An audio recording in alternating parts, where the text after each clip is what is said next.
Hello guys, it's Genevieve Tabili Norman. Ako yung nag-interpret dito. I'm interpreting a lot here in this house of Frank's father. Kung isa-isahin ko talaga guys, ang daming content kung gustuhin. Kasi sa papa pa lang niya, Finnish, Finland. Sa mama pa lang niya, Swedish. Here. Marami talagang kababalaghan dito. Kaya ako na nag-video na lang again dahil napaisip ako na hindi ko na lahat-lahatin dahil nabagot na siguro kayo sa akin. Akala nyo lang kung ano-ano yung pinagbibideo ko, nagkamali kayo. Every video I have, there is point by points. Kaso lang, hindi niyo ako maintindihan, wala naman kayong interest for me. Yung akin na lang yung the way I put the tablecloth, yung nagandahan ako, yung nagsasalita na lang ako sa sarili ko, yung yelo doon, gift naman yun ni Frank. Kasi parang bumabalik ata kami in the past.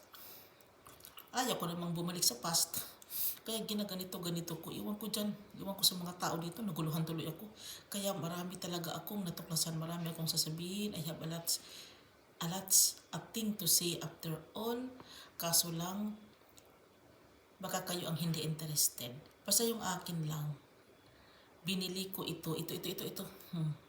Ganon. Binili ko na naman yan sa bagong tablecloth naman yan. Oo, yan. Itong tablecloth na to. Anong issue dyan, Genevieve? Binili ko talaga yan.